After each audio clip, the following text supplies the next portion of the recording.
My ex-husband ruined our marriage, so I laughed when karma ruined his. When I married Mark, my ex-husband, I thought our life was the ultimate blueprint. We had the no kids talk on our third date, again before he proposed, and one final time before we signed the mortgage on our house. For 4 years, that plan worked. Or at least, I convinced myself it did. Mark was a man of quiet shifts. He didn't have big, explosive moods. He had phases.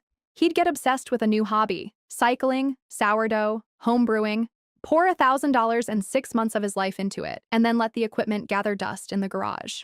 I used to find it charming. I thought it meant he was curious. I didn't realize yet that it meant he was never satisfied. I remember one Tuesday evening, about 3 years into the marriage. I was hunched over my textbooks. I was still working my way through my initial certifications back then, and Mark was staring at the neighbor's yard through the kitchen window. "The Miller's got a dog," he said, his voice flat. "A golden retriever, right? I saw them walking it," I replied, not looking up from my notes on anatomy. "No, they got a swing set." "For the dog?" "No, for the kids they're planning to have. Greg told me today." He paused, the sound of him tapping a pen against the granite countertop echoing in the quiet room. Tap, tap, tap. Must be nice to have a project like that, something that grows, something that isn't just maintenance. "We have projects, Mark," I said, finally looking up. "We're saving for the Mediterranean trip. I'm finishing my degree. Those are growth things." He didn't turn around. He just kept watching the empty wooden frame of a swing set in the yard next door. At the time, I brushed it off. I thought he was just bored with his job in logistics. I didn't see the maintenance he was talking about was us. The subtle shift started appearing in the way he handled our DINK lifestyle. We had money, sure, but he started spending his half of the discretionary fund on things that felt like legacy building. He bought an expensive high-end camera and started taking photos of landscapes, then got frustrated when the photos felt empty. He started visiting his brother's house every weekend, coming back smelling like baby powder and strained peas, acting distant and moody for hours afterward. One night, we were lying in bed. Out of nowhere, he asked, "Do you ever feel like we're living in a waiting room?" "A waiting room for what?" I asked, turning to face him. "I don't know, just the next thing. We go to work, we come home, we eat, we sleep. Is this it for the next 40 years? We agreed this was it, Mark. We wanted freedom. We wanted to travel. You said you didn't want the stress of a family. "People change, Sarah," he whispered. It was the first time he'd said it out loud. It wasn't a request. It was an ultimatum, wrapped in a sigh. I reached out to touch his shoulder, but he shifted, rolling onto his other side. "I'm tired," he said. "Let's just sleep." I stayed awake for a long time that night, watching the shadow of a tree branch dance on the ceiling. I felt a cold pit in my stomach, but I ignored it. I told myself it was just another one of his phases. He'd get over the baby fever just like he got over the road bike and the fermentation crocs. I didn't realize that this was the one hobby you can't just leave in the garage to gather dust. I thought our marriage was a house built on stone. I didn't know Mark was already looking for a way out. I eventually fell asleep to the sound of his rhythmic, peaceful breathing. He slept like a man who had already made a decision, while I slept like someone who still believed in the contract. The end didn't come with a scream or a plate shattered against the wall. It came with a manila folder and a cup of lukewarm coffee. It was a Saturday morning, 6 months after the waiting room conversation. I had spent the morning at the library and came home feeling productive, my head full of medical terminology and the quiet hum of a future I was building for us. I walked into the kitchen, expecting to find Mark hovering over a crossword puzzle. Instead, he was sitting at the dining table. The table was cleared of everything except his phone and a thick stack of papers. "Hey," I said, dropping my bag by the door. "You're quiet today. Want to go grab that brunch we talked about?" Mark didn't look up. He was tracing the edge of the table with his index finger. "I can't do the brunch, Sarah. I can't really do any of it." I laughed, a small, nervous sound that died quickly in the stillness of the room. "What does that mean? Are you sick? You look pale." "I'm moving out," he said. His voice was terrifyingly steady. "I've already looked at an apartment in the Heights. I'm taking the car and my personal electronics. You can keep the house or sell it and we'll split the equity. I've already talked to a mediator." I stood there, my hand still resting on the back of a chair. The world felt like it had tilted 45 degrees. I waited for the punchline, for him to tell me this was a bizarre, cruel joke about my commitment to my studies. "Mark, what are you talking about?" I managed to say. "Moving out? We just bought the new rug for the living room. We have dinner plans with your parents on Sunday. I can't be here, he said, finally looking at me. His eyes weren't angry. They were vacant. Every time I look at you, I see the life I'm supposed to have. And then I realize it's never going to happen. I want a family, Sarah. I want kids. I want the chaos. I want to be a father. We talked about this, I whispered. My throat felt like it was closing. Mark, we agreed. You said, I lied, he interrupted.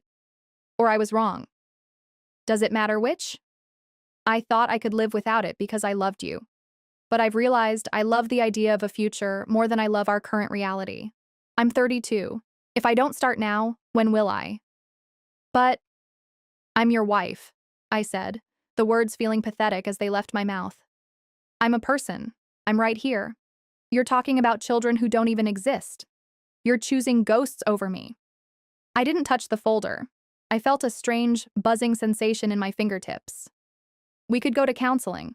We could talk about why you feel this way. Maybe we could… No. He cut me off again.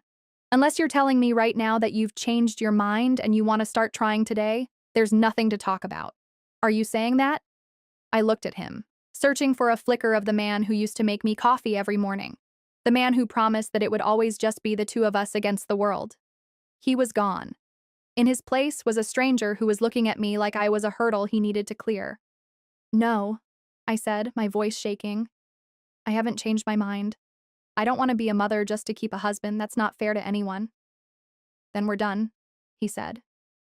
He walked past me to the hallway where I realized 3 of his suitcases were already lined up by the door. He had packed while I was at the library. He had folded his shirts, zipped the bags, and decided our marriage was over while I was highlighting chapters on the cardiovascular system. He picked up 2 of the bags. He didn't kiss me goodbye. He didn't even look back at the house. He just walked out the door, and the click of the latch felt like a gunshot. I sat down in the chair he had just vacated. The seat was still warm. I looked at the folder. On the top page, in bold letters, it said, Petition for Dissolution of Marriage. I realized then that it wasn't just my husband who was gone. The person I thought I was, the woman with a plan, the partner in a secure, lifelong team, had vanished too. I wasn't a wife anymore. I was just a woman sitting in an oversized house, surrounded by furniture we had picked out together, holding a stack of papers that said I was no longer enough. The days following the click were a blur of legalities and silence. I expected my phone to buzz with indignation from friends and family who knew our history, who knew our pact. The first blow came from my own mother. We were sitting in my kitchen, the same kitchen where Mark had handed me the folder. I had finally broken down and told her everything, the agreement, his sudden pivot, the suitcases. She reached across the table, but she didn't grab my hand. She just adjusted her tea. Sarah, she said, her voice dripping with that soft, condescending pity that feels like a slap. You have to be realistic. A man like Mark, you can't expect a man to just ignore his need for family and legacy. His legacy? I felt the heat rising in my neck. Mom, he gave me his word. We built a life on that word. He's leaving me for a person who doesn't even exist. And you're choosing a career and a quiet house over a baby, she countered. Then came the line that would echo in my head every time I saw a stroller for the next 3 years. You're being very selfish, holding him to a promise made by a boy who didn't know what he was missing yet. She looked at me not as a daughter in pain, but as a faulty product. To her, I was the one breaking the natural order. The social isolation followed like a slow-moving fog. Our couple friends, the Millers next door, the guys Mark played poker with, didn't choose me. I was uninvited from a housewarming party 2 weeks later. The host, a woman I had known for years, called me with an awkward cough. It's just, Mark is bringing someone, Sarah, a girl he met at his new gym. It would be tense. And she's younger. We just think it's better if you sit this one out while things settle. He met someone already? I asked, the air leaving my lungs. It's been 20 days. He's just moving forward, she said. You should try to do the same. I realized I was a ghost in my own life. My mother saw me as a disappointment. My friends saw me as a burden. Mark had not just left our home. He had effectively evicted me from our entire social ecosystem. I stood in the parking lot, looking at my reflection in the glass door of the bank. I looked the same, but I was now an ex. I was the childless woman who had been traded in for someone who was the traditional woman, the one who wanted to build his legacy. That night, I went back to the house, the same house that felt too his. I sat on the floor of the empty living room and realized that the we I had spent a decade building was a lie. I was completely, utterly alone. I didn't cry that night. I just felt a cold, hard shell beginning to form around my heart. If the world wanted me to be the villain of this story for simply keeping my word, then I would be the most successful villain they'd ever seen. The first year was not a montage of self-discovery. There were no solo trips to Italy, no empowering gym transformations, and no sudden realizations that everything happens for a reason. Instead, there was the smell of microwave oatmeal and the blue light of my laptop at 3 a.m. I threw myself into my clinical rotations with a desperate, vibrating intensity. If I was studying the mechanism of a failing heart, I didn't have to think about mine. If I was memorizing the dosage for a pediatric patient, a cruel irony I didn't miss, I wasn't thinking about the nursery Mark was likely already painting in a different zip code. I became a person of rituals. I would come home, leave my scrubs in a pile by the door, and drink a glass of cheap white wine while standing over the kitchen sink. I didn't want to sit at the dining table. The table felt like an accusation. My internal monologue became a bitter loop. Is he happy? Is she pregnant yet? Does he tell her the same jokes he told me? I'd catch myself checking his social media until I saw a photo of him at a pumpkin patch, cradling a woman's protruding stomach. She was glowing. He was beaming. He looked like he had finally stepped out of the waiting room. I deleted my accounts that night. I didn't cry, but I felt a sharp, intrusive thought. I hope it's harder than he thinks. I hope he regrets the noise. It was a small, ugly wish. I wasn't a hero. I was a woman who had been discarded for a biological function, and the bitterness was a slow-acting poison. I started avoiding my friends entirely. When they texted to check in, I saw it as pity. When my mother called to tell me about a cousin's baby shower, I told her I was on a double shift and hung up. I was building a fortress out of my own isolation. I developed a habit of working late, volunteering for the shifts no one wanted, Christmas Eve, New Year's, Sunday nights. The hospital was the only place where my lack of a family was an asset instead of a defect. In the sterile, fluorescent hallways, I wasn't Sarah the divorcee. I was Sarah the competent. One Tuesday, about 18 months after the papers were signed, I was standing in the hospital cafeteria. I was exhausted, my eyes stinging from lack of sleep. I looked down at my tray, a bruised apple and a carton of yogurt, and then I looked at my hands. They were steady. I sat down at a small table by the window. I pulled out a textbook on advanced pharmacology and started to read. I didn't look for anyone else at the table. It wasn't happiness, it was just the absence of pain. It was a fragile, quiet stability built on the ruins of a life I no longer recognized, but for the first time, it was mine. I was no longer waiting for the other shoe to drop because the shoe had already fallen, shattered, and been swept away. I turned the page. The sun hit the clinical diagrams, and for a second, the future didn't look like a dark room. It just looked like work. By the 3-year mark, I had become a master of the quiet life. I had finished my advanced degree and secured a position as a specialized clinician in a high-volume surgical center. My salary was more than Mark and I had ever made combined. I bought a sleek, modern condo downtown, all glass and concrete, with no neighbor's swing set in view. It was a space designed for one person. It stayed clean. It stayed silent. To the outside world, I was the ultimate success story. My coworkers saw a woman who was composed, incredibly efficient, and seemingly untouchable. I was the one they called when a family was spiraling in the waiting room because I could deliver bad news with a clinical detachment that looked like strength. But inside, I was operating on a closed-loop system. I had stopped dating after 2 disastrous attempts where the moment a man mentioned his long-term goals, I felt a physical wave of nausea. Trust wasn't a bridge anymore. It was a liability. Every time I met someone new, I found myself looking for the phase, the hidden hobby, or the secret desire that would eventually make me obsolete. If Mark could walk away after a decade over a hypothetical child, I told myself, then no contract is ever truly binding. I lived in a state of false calm. I had convinced myself that I was healed because I no longer missed Mark. I didn't want him back. I didn't even want an apology. I just wanted to be left alone.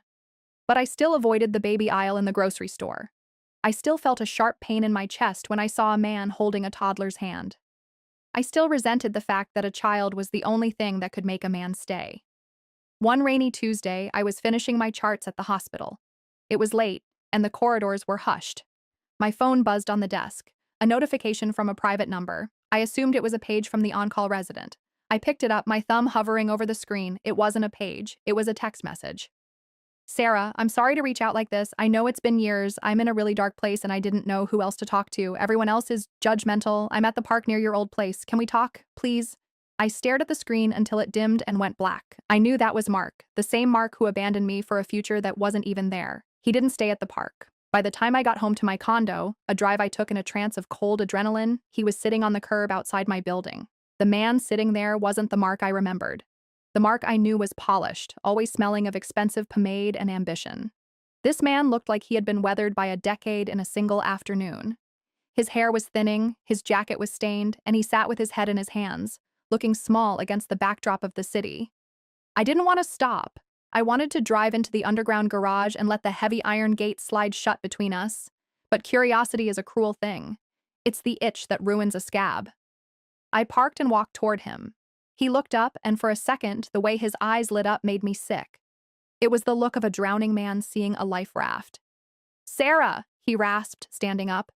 He reached out as if to touch my arm, but I stepped back, my keys gripped between my knuckles like a weapon. "What are you doing here, Mark? How did you even get this address?" "Your mom," he said, looking at his feet. She told me you were doing well. She said you lived here."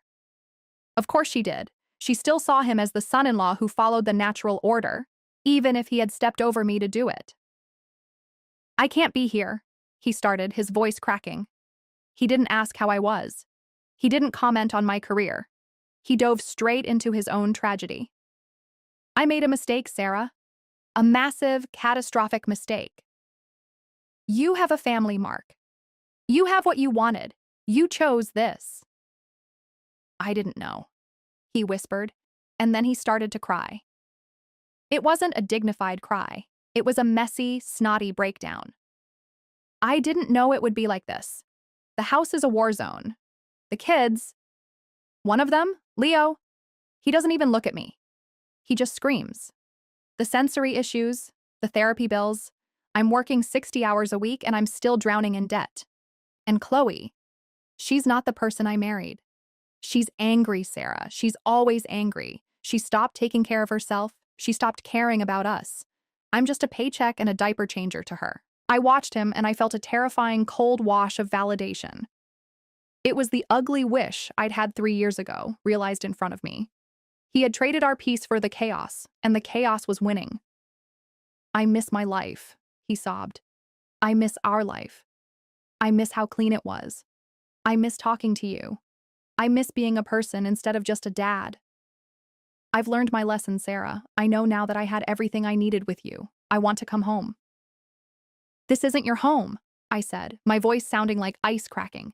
"You burned that house down, remember? You packed your bags while I was at the library."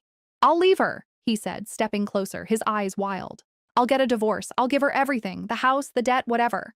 I just want to go back to the way things were, just us. We can travel again. I'll get a vasectomy. I'll do anything. Please, Sarah, you're the only person who ever truly cared about me."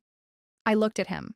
This man who was ready to abandon his children, the ones he claimed were his destiny, the moment they became maintenance. He wasn't choosing me because he loved me. He was choosing me because I was an escape hatch. "You want me to be your recovery ward?" I said quietly. "I want my wife back," he pleaded. He stood there waiting. I could feel the power shifting, the weight of his entire miserable existence resting on my next sentence. I could be supportive. I could be the bigger person my mother always wanted me to be. Or I could finish what he started 3 years ago. I looked at the lobby door of my building, clean, quiet, and secure. Then I looked at the man who had proven, twice now, that his loyalty ended where his discomfort began. The silence stretched between us, thick and suffocating. I looked at Mark, really looked at him, and for the first time in 3 years, I didn't see a villain or a heartbreak. I saw a man who was fundamentally hollow, a person who treated human beings like subscription services he could cancel the moment the price went up. "You're a coward, Mark," I said, my voice eerily calm. "You didn't leave me because you wanted a family. You left me because you wanted a fantasy. And now that the fantasy has teeth and it's biting you, you want to run back to the person you stepped on to get there." "That's not fair," he snapped, his grief momentarily sharpening into the old arrogance. "I was under pressure. Chloe, she made it sound like it would be different. You have no idea what it's like to have a child who won't stop screaming, Sarah. You have no idea what it's like to realize you've ruined your life for a kid who doesn't even know your name. And whose fault is that? I stepped into his space, fueled by a sudden, jagged heat. You chose this legacy. You told me I was missing out. You told me I was selfish. How does it feel to be the one who's actually failing at it? Then, the bitterness I'd been nursing in the dark for 3 years boiled over. I leaned in, and the line I would later regret, the one that felt like a stain on my own character, slipped out. I hope your son never recognizes you, Mark. I hope he grows up feeling exactly as unwanted as you've made everyone else in your life feel. He flinched as if I'd struck him. For a second, I felt a twinge of shame, but it was quickly drowned out by his next words. "You're a cold bitch," he hissed, his face contorting. "No wonder I left. You're like a machine. You're sitting here in your fancy condo, probably laughing at me while I'm drowning. You don't have a heart." "I have a life," I corrected him. "A life you aren't in. And you're right. I am keeping score. Because while you were playing house and then realizing you hated the furniture, I was rebuilding myself from the ground up." He looked at me, desperate again, the anger vanishing as quickly as it had appeared. "Sarah, please. I'll do anything. I'll leave tonight. We can go to the coast, just like we planned." "You don't get it," I said, and this was the line I would never, ever regret. "You aren't a man looking for his wife. You're a child looking for a place to hide, and I am not your mother." I pulled out my phone. I didn't call the police. I did something far more permanent. I looked through my old contacts, the ones I hadn't deleted but had muted for years. I found the number for Chloe. I knew it because I'd stared at her profile enough times to memorize the digital footprint of the woman who replaced me. "What are you doing?" Mark asked, his voice rising in panic. "I'm ending the waiting room for everyone," I said. I hit the call button and put it on speaker. It rang twice. A woman's voice answered, sounding exhausted, a baby wailing in the background. "Hello? Mark? Are you coming home with the meds?" "Chloe," I said. "This is Sarah. Your husband is standing in front of my home. He's telling me he regrets your children. He hates his life with you, and he wants to leave you tonight to come back to me." The silence on the other end of the line was absolute, save for the distant, rhythmic screaming of a child. Mark reached for the phone, but I stepped back, holding it out of reach. "Sarah? Please," Chloe whispered. She sounded broken, but not surprised. "He's all yours, Chloe," I said. "I don't want him. I just thought you should know exactly who is sitting at your dinner table." I hung up. Mark stared at me, his face pale, his mouth working, but no sound coming out. He knew. He knew that the bridge back to his old life was gone, and the bridge to his new life was currently being demolished by a woman with nothing left to lose. "You ruined everything," he whispered. "No," I said, walking toward my lobby door. "I just stopped being part of your maintenance. Go home, Mark. Or don't. It doesn't matter to me anymore."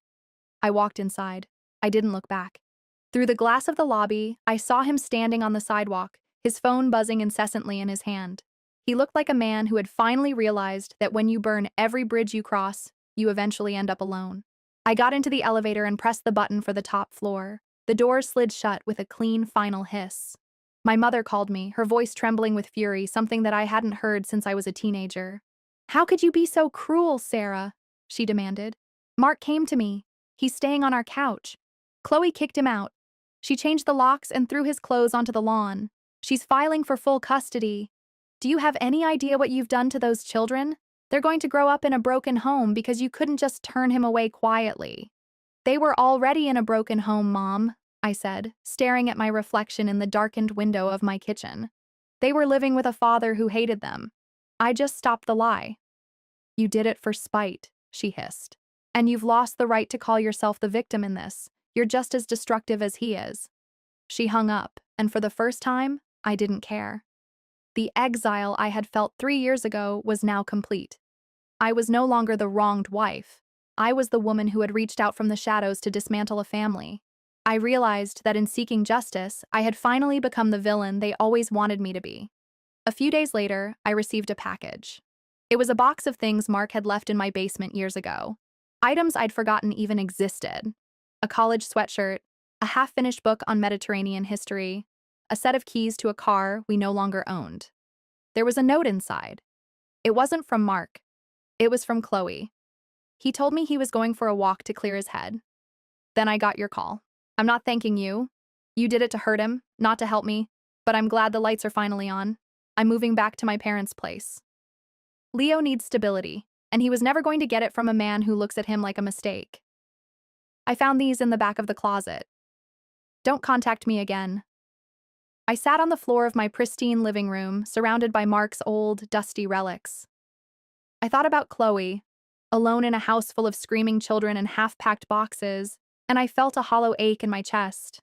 There was no victory here.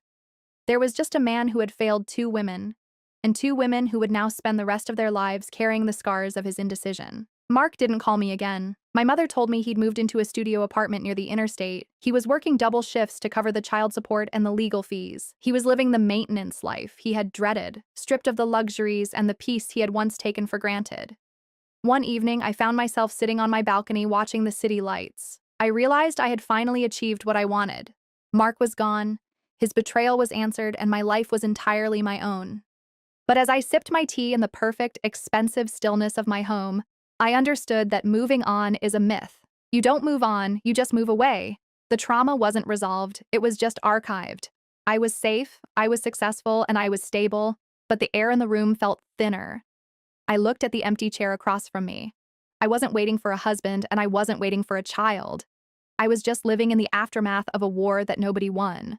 The world was different now, colder, sharper, and more honest, but it wasn't fixed. It was just quiet. And for now, quiet would have to be enough. Life didn't change its shape after the dust settled, it just became more rigid. Update. I didn't expect to be back here.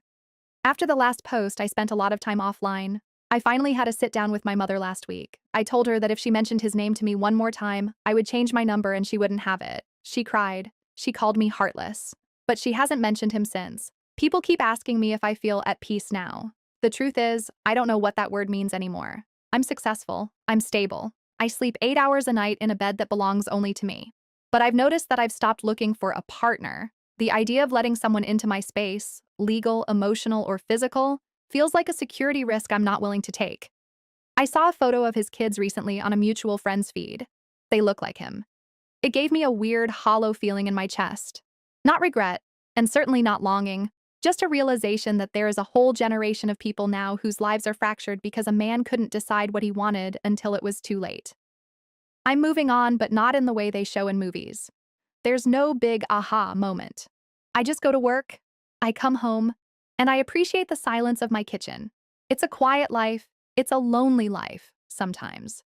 But it's a life where no one is lying to me. I think that's as close to a happy ending as I'm going to get.